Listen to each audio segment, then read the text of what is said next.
very good evening all of you. Children, I welcome all of you to the channel Swatika Chemistry Tutorials. Today we have a class for 12th standard and we are going to discuss the topic radius ratio rule. So we have seen that there are different types of possible structures in solid crystals, right? जैसे हमने देखा there could be face centered cubic crystal, there could be body centered cubic crystal, there could be simple cubic crystal और there could be even hexagonal pattern. ठीक है, हमने different type के brevis lattices देखे और सब में हमने various possible arrangements देखे. Now we have to see under what circumstances these crystals can be formed or these arrangements can be formed. Now children, in any crystal, for stability, the cation and the anion can only be present in specific numbers around each other. ठीक है, मतलब depending upon their sizes आपके पास एक cation को surround करते हुए एक limited number of anions होंगे. ऑब्वियस सी बात है, अगर ये आपका केटाइन है, ओके, तो इसके अराउंड जो एनायंस हैं वो इस तरह से इसको सराउंड करेंगे. अगर केटाइन का साइज बड़ा होगा तो ज्यादा एनायंस इसको सराउंड कर सकते हैं. अगर और बड़ा होगा then more number of anions can surround it. That means depending upon their sizes or depending upon the radii of the cation and anion, there is a specific number of the other ion that could surround it. ठीक है, सो इसी के basis पे हमें different type के arrangements मिलते हैं depending कि ये जो केटायन है और एनायन है इनके रेडियाई का रेशियो क्या है, और इसी को हम बोलते हैं radius ratio rule. Sorry, so this is for the stability of the structure, stability of crystal structure, because that is going to determine कि किस तरह से हमें stable structure मिल सकता है. So how do I exactly define the radius ratio, or what is the radius ratio? Let us first see that.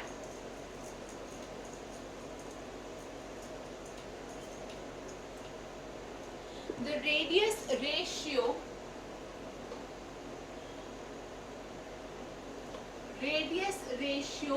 is defined as the ratio of radius of smaller ion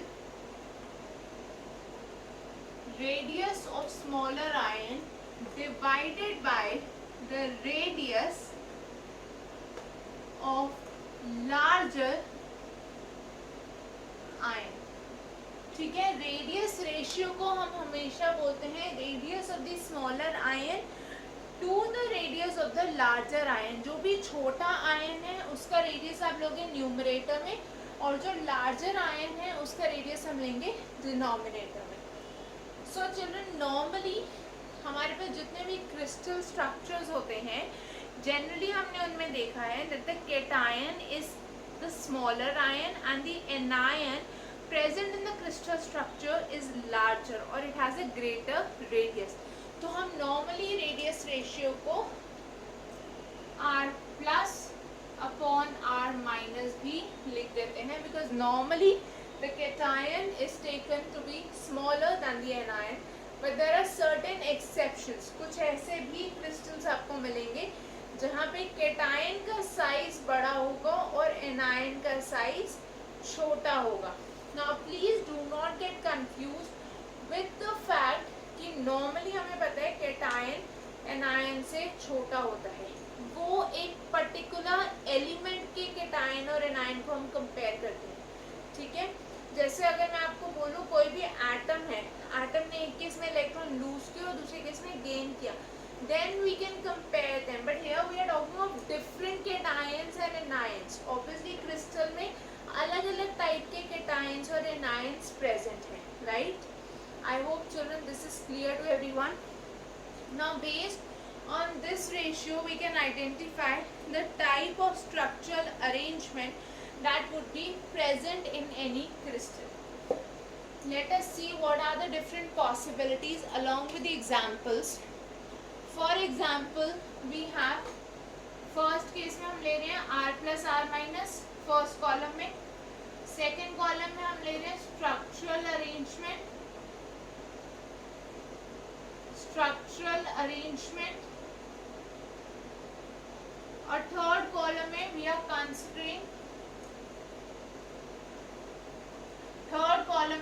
considering the coordination number. ठीक है. अब children first case में अगर 0.155 से 0.225 के बीच में radius ratio है, ऑब्वियसली स्मॉलर अपॉन लार्जर है, so value will be less than 1.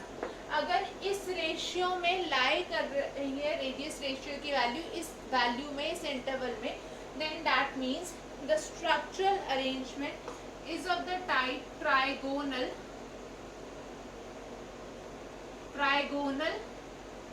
Planar. ठीक है. इस केस में ये ट्राइगोनल प्लेनर अरेंजमेंट शो करेगा with a coordination number of 3. ठीक है. मतलब एक केटायन के अराउंड 3 या 9 या एक एनायन के around 3 cation, so the coordination number will be 3.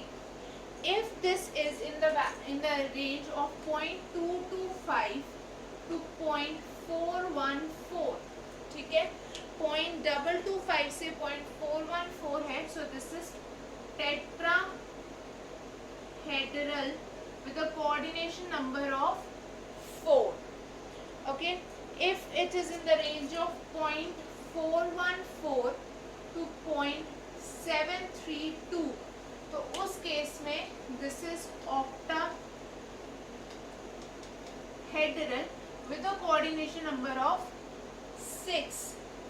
And last में 0.732 से अगर 1 के बीच में वैल्यू लाई करिए, that means this is a cubic arrangement with a coordination number of 8.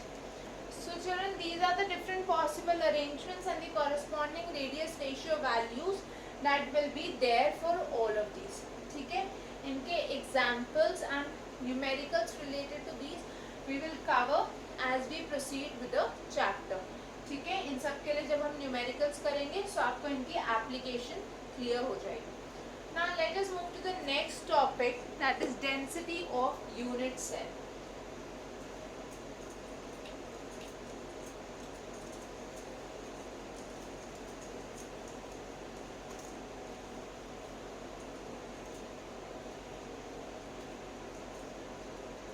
जो हम नेक्स्ट टॉपिक डिस्कस करने वाले हैं चिल्ड्रन, ये टॉपिक बहुत इंपॉर्टेंट है board exam point of view से भी and from the point of view of various competitive exams as well. So next we are going to talk about the topic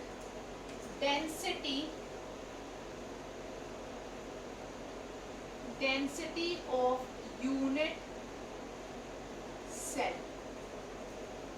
children, density of unit cell की अगर मैं बात करूं, density in general सबको पता है, it is mass upon volume, right. ये formula हम अपनी जूनियर क्लासेस से पढ़ते आ रहे हैं ना. Density is the ratio of mass and volume. So when I am talking of the density of a unit cell, तो I can simply say that this will be equal to the mass of unit cell divided by the volume of unit cell, right. Unit cell में कितना mass है divided by unit cell की overall volume क्या है, that will give us the density. Now look at the diagram carefully. This is the unit cell that we have. Okay, it may be simple cubic unit, it may be BCC, it may be FCC और it may be HCP. किसी भी type का unit cell हो सकता है ये. ठीक है. अब इस यूनिट सेल में अगर मैं यहाँ पे आपको ये बोलूँ that I have any unit cell, any kind of unit cell, okay, I have shown a cube but it could even be hexagonal, orthorhombic, any unit cell. अब यहाँ पे जो atoms हैं, they are going to occupy some volume. Along with the atoms there are also also going to be some voids which will occupy the remaining volume. That means the total volume of the unit cell is actually the volume occupied by the atoms as well as the voids. ठीक है, जितनी vacant spaces हैं या voids हैं plus जितने atoms हैं, total उन्होंने जो वॉल्यूम ऑक्यूपाई करी वो इस यूनिट सेल की वॉल्यूम होगी. और वो टोटल वॉल्यूम होगी कितनी?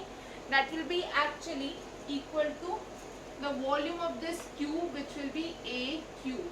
राइट, ए क्यूब हो जाएगी volume of the cube.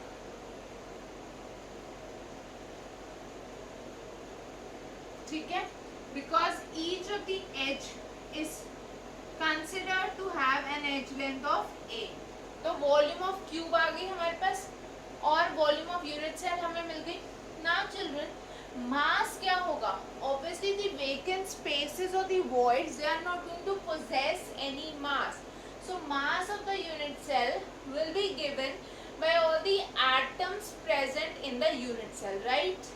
So mass क्या हो जाएगा? कितने atoms present है और सब atoms का कितना mass है. So what do we have from here?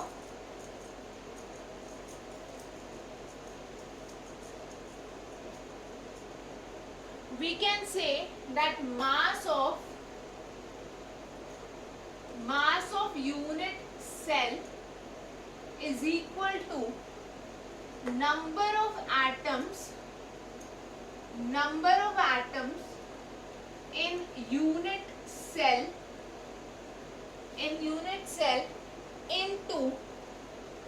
into mass of one atom. Right, obviously बात है, जितने भी एटम्स प्रेजेंट है उसको जब आप एक एटम के मास से मल्टीप्लाई करोगे तो आपको total mass of the unit cell मिल जाएगा. अब अगर हम बोल रहे हैं कि Z gives us the number of atoms in a unit cell. आपको पता है सिंपल क्यूबिक में the value of this Z is 1, BCC में this Z has a value of 2 and in FCC the value of Z is 4. ठीक है, सो Z की value से हमें पता चल रहा है कि कितने एटम्स प्रेजेंट है उस पर्टिकुलर टाइप के यूनिट सेल. अब अगर मैं बोलूँ एक एटम का मास इज m, ठीक है, the mass of one atom is m, small m. So I can also write it as z into capital M divided by Na, where Na is the Avogadro constant and capital M represents the molar mass. Na क्या है? Avogadro's constant. Obviously बात है, एक atom का मास कितना होगा? पूरे मोल का कितना मास है? Divided by the Avogadro constant, मतलब डिवाइडेड बाय जितने एटम्स एक मोल में प्रेजेंट है. Right, so that is going to give us the value of small m or mass of an atom. I hope this is clear to everyone because 1 mole is Avogadro number of particles. So molar mass हो गया Na particles का, मतलब एक particle का मास हो गया molar mass divided by Na. ठीक है, now using these relation let us find out the density of the unit cell.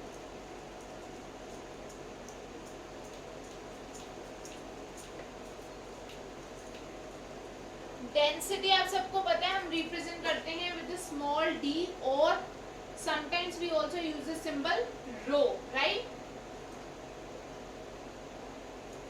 ठीक है, डेंसिटी क्या होगी? Mass upon volume. मास अभी हमने देखा Z molar mass upon Na. Right, this needs to be divided by the volume that is A cube. So we get it as Zm upon A cube Na. यहाँ से children we have arrived at one of the most important formulae in the chapter, that is density is equal to Zm upon A cube Na. This is the density of the unit cell. अब यहाँ पे कोई भी factor missing हो सकता है and you would be asked to find that missing factor. Other values will be given. Sometimes the value of capital M, that is molar mass, will not be given because it would be for some common substances. Okay, and in certain cases you would be asked to find the value of Na. Suppose करो आपको किसी unit cell की density given है, ठीक है, molar mass given है, Z की value directly या इनडायरेक्टली गिवन है, मतलब you would also be told about the type of unit cell if the value is not given. Okay, the volume or the H length is known and you are asked to find the value of the Avogadro constant. So अगर ये जो value है Na की, ये आपकी value 6.022 into 10 to the power 23 mole inverse के close नहीं आती है, then you can surely understand that you are making some mistake. ठीक है, you should be getting the value of the Avogadro constant close to this actual value that we all know. अगर आपकी value इसके close नहीं आ रही, मतलब आपने कुछ गलती की है. Okay, let us do some questions for this to understand the concept better.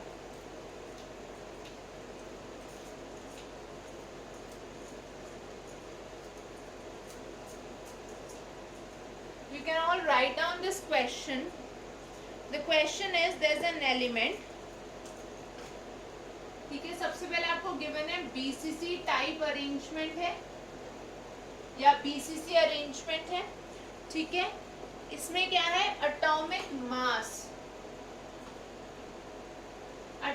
Mass is 50 U, ठीक है, you all know atomic mass is 50. Okay, you need to find the density and you have been given the edge length as 290 picometer. Edge length आपको given है 290 picometer. You need to find density of unit cell. आपको क्या find करना है, the density of the unit cell. Children, the question is very easy, but you need to be careful about a few things. ठीक है, let us see question के लिए proceed कैसे करना है और हम धीरे धीरे समझते हैं कि what are the possible chances or what are the possible mistakes that could be committed while attempting such questions. Okay, so we have the formula D is equal to Zm upon A cube Na. Right? We have been given BCC type. BCC का मतलब है Z की value आपको पता है कितनी हो जाएगी. The value of Z will be 2. Right? There are 2 atoms in a BCC unit cell. Now M हमें जो given है that is the atomic mass with the unit U, that is unified mass. Right? जो हमें value given है वो atomic mass की given है children, but जो यहाँ पे हम m लेते हैं that is the molar mass. So be very careful with the unit. ठीक है, जब आप कॉम्पिटिटिव एग्जाम में इस तरह का क्वेश्चन अटेम्प्ट कर रहे हो तब तो यूनिट फाइनल आंसर में आपको पता है डेंसिटी की यूनिट होगी, so this won't make a change in the final answer. But when you are attempting a subjective question for your school exams or for the board exam, तो हर एक point पे आपकी यूनिट बहुत matter करती है. अगर आप मोलर मास की मतलब कैपिटल M की यूनिट U लिखोगे that will be absolutely wrong. So it has to be 50 gram per mole. ठीक है, 50 gram per mole because we are talking of the molar mass. Next very important thing, you have been given edge length as 290 picometer. Now children, I am sure everyone knows कि जो density की unit हम use करेंगे that will be gram per centimeter cube. Right? Gram per centimeter cube will be the unit for density. So that means I have to convert this picometer into centimeter. Right? So I know I can first convert it into meter for all those who are confused about it. 1 picometer will be 10 to the power minus 12 meter. Right. एक picometre में कितने metre होंगे? 10 to the power -12। अब आप सबको पता है that 1 metre is equal to 100 centimetre और 10 to the power 2 centimetre, right.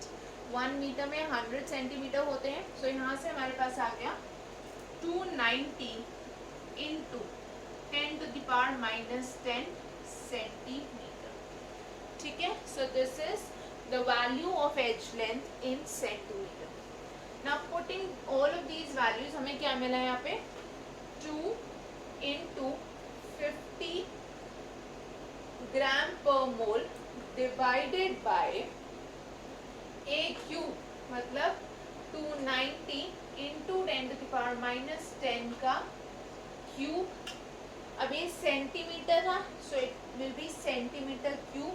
You can either write down centimeter cube or you can put the centimeter inside the bracket and then you can write the whole cube of it into 6.022 into 10 to the power 23 mole inverse, ठीक है। When you solve this question or when you solve all the calculations, when you put in the values and multiply and solve it, the answer will come out to be 6.62 gram per centimeter cube. So this is going to be the density of the unit cell with the given details or with the given values. So children, इस तरह के बहुत ही simple से questions आएंगे इस topic से, but आप लोगों को कुछ चीज़ों का ध्यान रखना है, स्पेशली द यूनिट पार्ट, ठीक है। आपको z की वैल्यू को लेके बहुत केयरफुल होना है and you need to see that you are getting the value of Avogadro constant close to the actual value in case question में आपसे Na की Avogadro constant की value पूछेंगे। It may not always be the exact value, but it might sometimes also be the approximate value, but you need to be sure कि approximate का मतलब है उसके बहुत close है। It should not be 5.8 or 5.9 something, fine, it should be 6.02 or 6.01 and close to it, okay। So children, that was all for today. In the next class we will be continuing with the chapter and we'll see various types of ionic crystals and their structures, okay।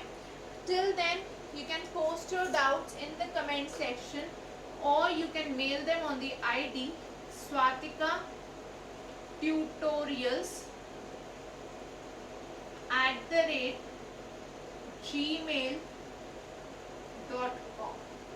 आप इस email ID पे अपनी queries post कर सकते हो या आप उनको कमेंट सेक्शन में पोस्ट कर सकते हो।